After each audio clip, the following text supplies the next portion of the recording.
కాకతీయుల కాలం నుంచి పూజలను అందుకుంటూ భక్తుల కొంగు బంగారంగా ప్రసిద్ధి చెందిన ఆలయం తెలంగాణలోని ఖమ్మం జిల్లా నీలాద్రి గ్రామంలోని నీలాద్రీశ్వరాలయం.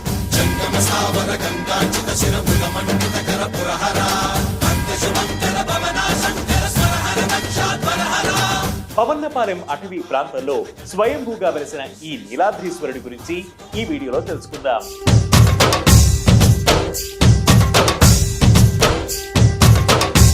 దట్టమైన అరణ్యంలో సుందరమైన అటవీ ప్రాంతంలో కొలువైయున్న ఈ ఆలయం కాకతీయుల కాలం నుంచి నిత్యం పూజలను అందుకుంటూనే ఉంది.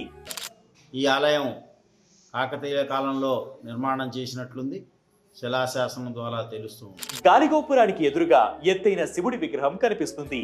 ఈ ఆలయంలోకి అడుగు పెట్టగానే ముందుగా వినాయకుడు, పార్వతీదేవి జటాజూటంతో ఉన్న పరమశివుని విగ్రహాలు మనకు దర్శనమిస్తాయి. గర్భాలయంలో స్వయంభూమూర్తిగా శివయ్య లింగ రూపంలో భక్తులకు దర్శనమిస్తారు. బ్రహ్మదేవుని తపస్సు ఫలితంగా నీలాద్రీశ్వరుడిగా ఇక్కడ అటవీ ప్రాంతంలో కొండపై వెలసినట్లు పురాణ కథలు చెబుతున్నాయి. కాకతీయుల కాలంలో రాజ్య విస్తరణ చేస్తూ కాకతీయులు అటవీ ప్రాంతంలోకి ఈ కొండపైకి వచ్చినప్పుడు స్వయంభూగా వెలిసిన నీలాద్రీశ్వరుని ఆలయం నిర్మించారట.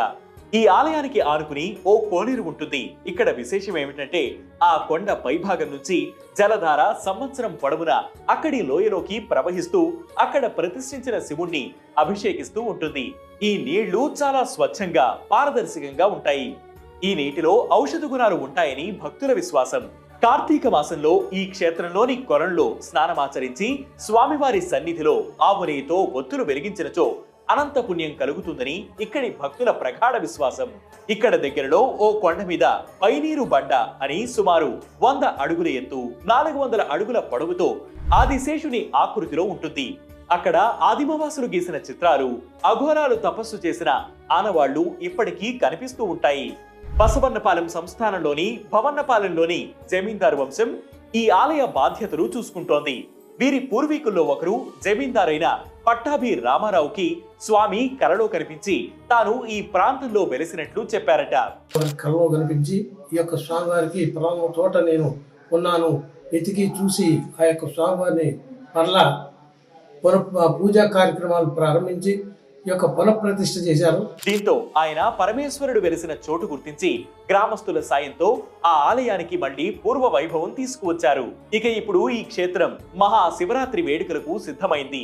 మహాశివరాత్రి సందర్భంగా శ్రీ బాలా త్రిపుర సుందరీదేవి సమేత నీలాద్రీశ్వర స్వామివారికి అభిషేకములు, అర్చనలు మొదలైన కార్యక్రమాలు తెల్లవారుజాము నుంచి నిర్వహించనున్నట్లు ఆలయ నిర్వాహకులు తెలిపారు.